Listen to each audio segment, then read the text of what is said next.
Dalam lakon pewayangan, terdapat kisah Gatot Kaca dan sebuah tempat yang disebut Kawah Candra di Muka.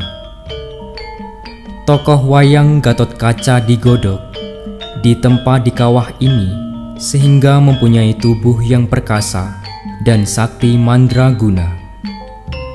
Gatot Kaca tampil sebagai sosok kesatria tangguh di antara para dewa di kayangan. Ibarat kawah Candra di Muka, sebuah tempat di Sumatera bagian selatan, mampu menjadi buah tutur karena telah melahirkan Gatot Kaca era modern bagi iman kekatolikan. Tempat itu kini berusia 75 tahun dan telah melahirkan uskup, imam, biarawan, dan awam Seminari Menengah Santo Paulus Palembang. Inilah Per Aspera ad Astra.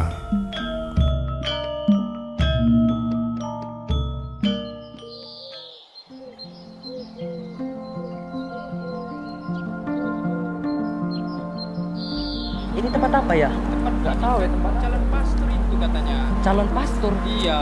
Apa sih itu? Coba kita tanya sama ini. Si Romo.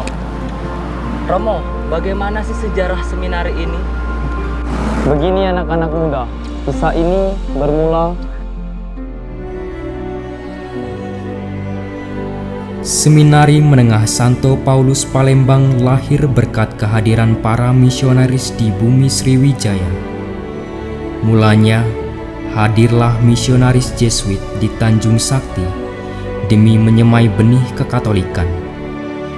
Misi persemaian baru ini diteruskan oleh OFM Kapusin hingga 1923. Akhirnya, Vatikan pada 27 Desember 1923 memberikan surat keputusan pemisahan Prefektur Apostolik di Sumatera. Lahirlah Prefektur Apostolik Bengkulu, terpisah dari Prefektur Apostolik Padang. Prefektur baru ini dipercayakan kepada Kongregasi Imam-Imam Hati Kudus Yesus atau SCY. Datanglah misionaris SCY pertama, yakni Romo van Oort, Romo van Stekelenburg, Bruder Felix van Langenburg, dan memulai karya di wilayah Pasemah itu pada September 1924. Prefektur Apostolik sendiri dipimpin secara bergantian oleh Monsinyur Smith SCY, Romo van Oort SCY, lalu Romo Meckelhout SCY. Pada 13 Juni 1939, Vatikan menetapkan Vikariat Apostolik Palembang dan Monsinyur Meckelhout sebagai Vikaris Apostolik pertama.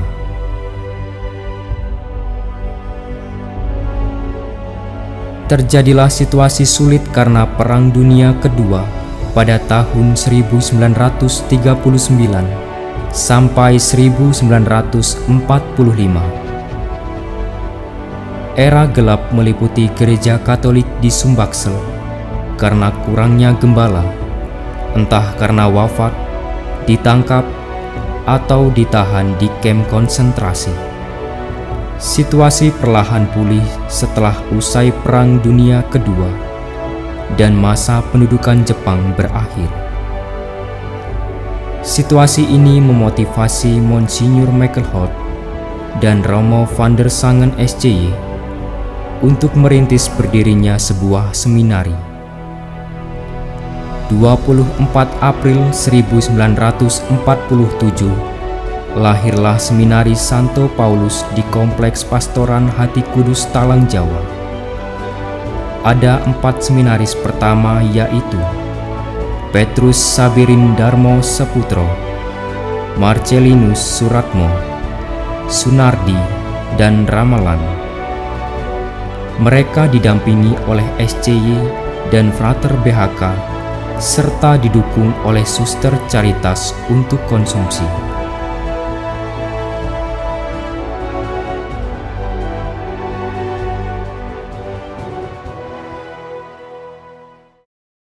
Sementara itu, di Lampung, Romo Johannes Patmo Seputro, Imam Diosesan Vikariat Apostolik Semarang, berhasil merintis seminari di Prengsewu. Tanggal 2 Februari 1948, seminari itu berdiri dan diberi nama Seminari Santo Yosef.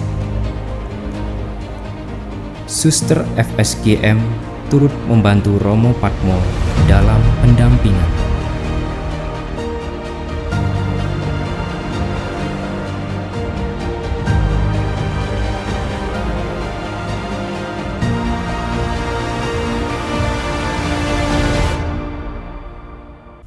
Situasi di Lampung pun tak luput dari pergolakan.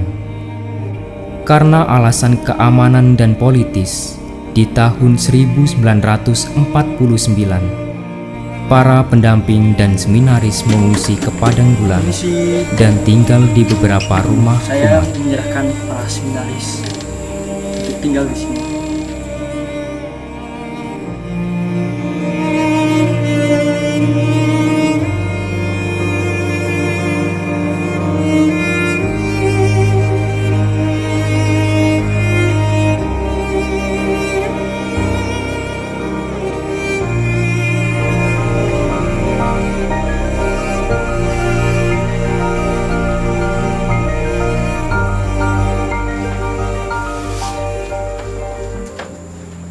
Pada tahun 1949 itu, Monsinyur Michael dan Romo van der Sangen SJY menganjurkan kepada Romo Patmo agar proses pendampingan seminaris disatukan di Palembang.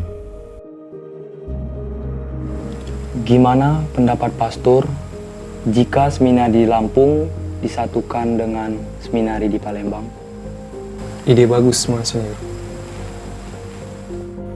Kompleks Pastoran Talang Jawa, yang sekarang Pastoran Hati Kudus, tetap menjadi tempatnya karena belum ada bangunan permanen. Romo Patmo menyetujui gagasan baik penyatuan dua seminari tersebut. Seminaris di Lampung kemudian disatukan di Seminari Palembang.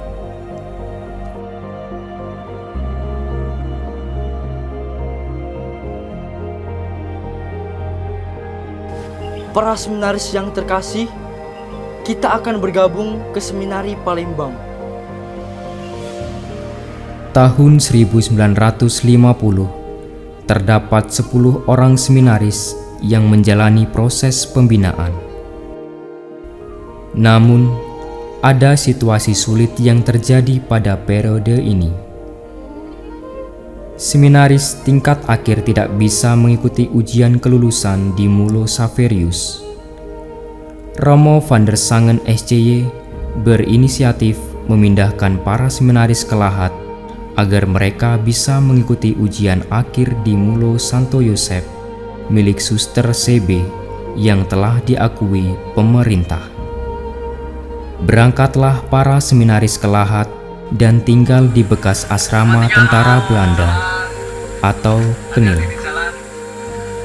Pada 21 Agustus 1950, mereka memulai pendidikan dan persiapan ujian yang didampingi oleh Suster CB. Selama di Lahat, para seminaris berusaha mengikuti ujian kelulusan dengan sebaik-baiknya. Selesai ujian kelulusan tersebut, mereka kembali ke Palembang dan tinggal di salah satu bagian bangunan Frateran BHK. Namun, tak lama kemudian, para seminaris pindah ke kompleks RS Caritas. Pada 7 Mei 1951, Monsinyur Michael membeli sebidang tanah di Jalan Bangau, Palembang.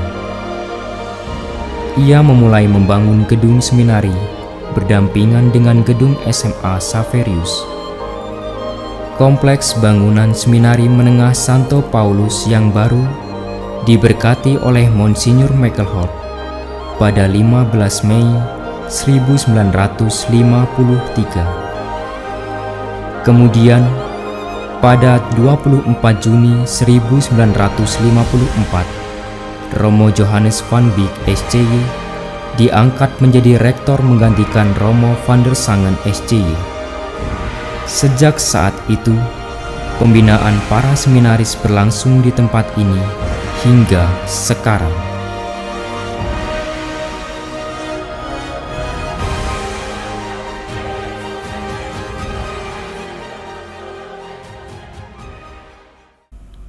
Sejak awal berdirinya seminari ini, Keuskupan Agung Palembang mempercayakan pembinaan atau formasio calon imam dan biarawan kepada kongregasi SCY dan diperkaya dengan kehadiran para suster FSGM serta keterlibatan para suster caritas dalam bidang kesehatan dan gizi. Para imam diosesan Keuskupan Agung Palembang pun turut memperkuat tim formator atau pembina, juga para awam. Kini, Seminari Santo Paulus telah berusia 75 tahun. Ziarah panjang kawah Candra di Muka ini akan terus berlanjut dan menghasilkan para gembala umat yang berkualitas.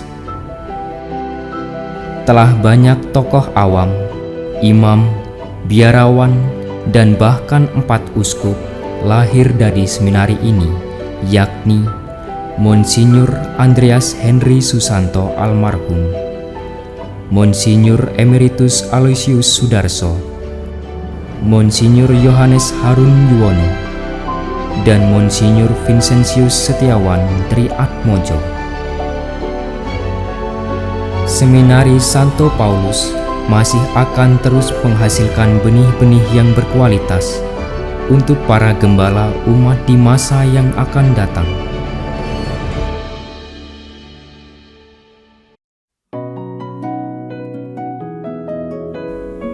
Alkisah, di sebuah desa ada seorang remaja bernama Paulus Gatot Satrio.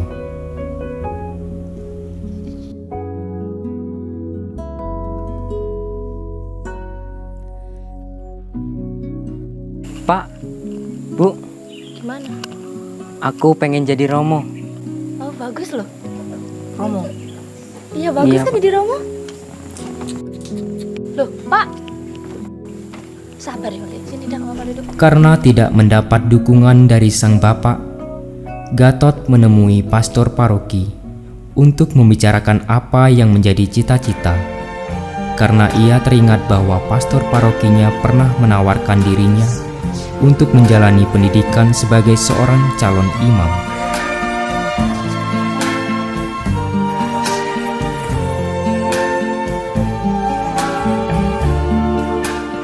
Akhirnya dengan pertimbangan yang matang, ia menceritakan apa yang terjadi dalam hidupnya, terlebih atas impiannya.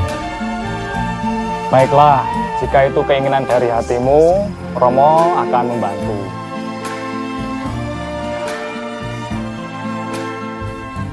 Sang pastor paroki mengajak bicara Gatot dan bapak ibunya. Kendati masih agak berat, bapak mengizinkan Gatot berangkat ikut tes masuk seminari di Palembang. Di sana, Gatot berusaha semaksimal mungkin untuk mengerjakan tes tertulis maupun tes wawancara untuk meyakinkan staf bahwa ia sungguh-sungguh ingin menjadi seorang pastor. Setelah mengikuti tes di Seminari Menengah Santo Paulus Palembang, sampailah Gatot di rumah. Di tengah pembicaraan, kedua orang tuanya menyampaikan sesuatu. Nak, setelah Bapak berpikir, Bapak minta maaf karena mengganggu panggilanmu. Waktu kamu ke Palembang, ibu kamu sudah berbicara kepada Bapak. Ibu udah setuju dari awal sama panggilanmu. Karena kan panggilan itu berasal dari Allah sendiri. Jadi biarlah terjadi menurut perkataannya. Terima kasih Pak. Terima kasih Bu.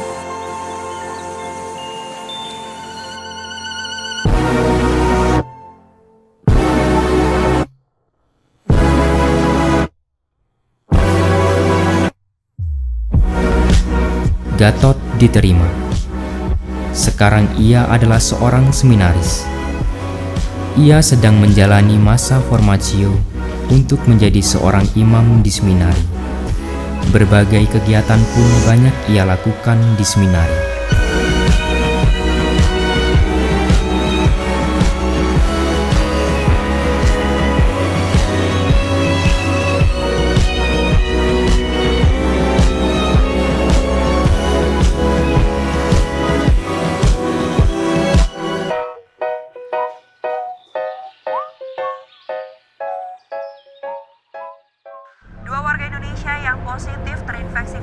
Belum lama Gatot menjadi seorang seminaris, muncul sebuah wabah yang berbahaya, COVID-19, yang melanda seluruh dunia, termasuk Indonesia. Kerja dari rumah, belajar dari rumah, ibadah di rumah. Inilah saatnya bekerja bersama-sama. Wabah tersebut mengharuskan para seminaris dipulangkan ke rumah mereka masing-masing. Romo Rektor memberikan surat yang menyatakan proses formatio akan dilaksanakan secara online melalui paroki masing-masing atau disebut diaspora. Hal ini mengharuskan Gatot untuk tinggal di paroki untuk beberapa waktu hingga pandemi reda. Di pastoran, Gatot menjalani kehidupan formasionya. Awalnya, ia memiliki masalah karena tidak mempunyai gawai untuk melakukan kegiatan studi. Namun, atas kebaikan Romo Paroki, ia difasilitasi sebuah laptop dan gawai untuk keperluan studi online. Namun, Gatot tergoda untuk menggunakan segala fasilitas itu untuk bermain game. Ia sering membolos dan malas mengikuti aktivitas belajar. Ia mulai merasa panggilan untuk menjadi seorang imam memudar. Ia memiliki bayangan memutuskan mundur dari seminari dan kembali ke rumah.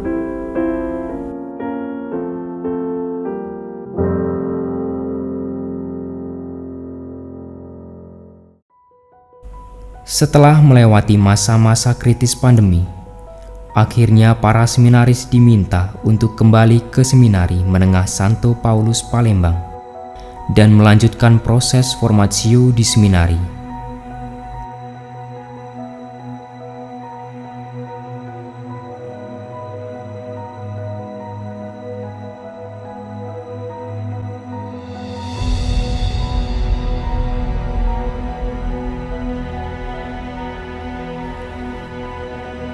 Beberapa hari di seminari, tibalah waktunya Gatot untuk bimbingan rohani bersama dengan Romo Pembimbing. Bimbingan rohani merupakan salah satu kegiatan rutinitas di seminari setiap bulannya. Kesempatan ini biasanya digunakan para seminaris untuk menceritakan kondisi dan situasi panggilan mereka. Setelah Gatot menceritakan apa yang ia rasakan selama diaspora di paroki dan keadaan panggilannya akhir-akhir ini, Romo Pembimbing menguatkan. Kamu sudah sekian lama menjalani panggilanmu sebagai seorang calon imam. Tentu sudah banyak pengalaman yang kamu rasakan, kamu alami. Kembali ke semangat awalmu, memilih jalan ini itu penting, sehingga panggilanmu, mimpi-mimpimu ke depan bisa semakin hari semakin berjalan dengan baik. Semangat awal menjadi kunci penting untuk kita menjalani panggilan ini. Dengan begitu kamu nanti bisa semakin bersemangat, semakin penuh sukacita, semakin mencintai panggilanmu. Begitu ya. Setelah bimbingan dan refleksi, Paulus Gatot Satrio kembali bersemangat menapaki jalan panggilannya. Dengan tekun, ia jalani hari-harinya di seminari. Dengan segala jerih lelahnya, pergumulan, perjuangan, suka dukanya, hingga ia lulus.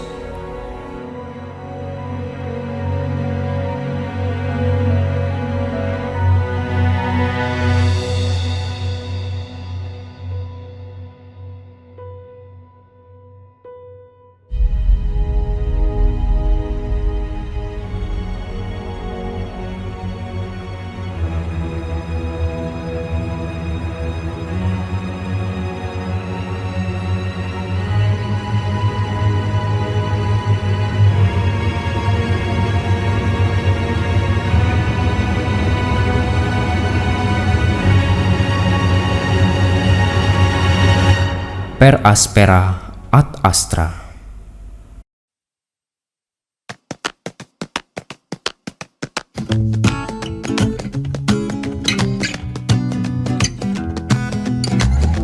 Me and you and me, like a flower to a bee. I'll help you, you'll help me. We'll have everything we need. Ooh.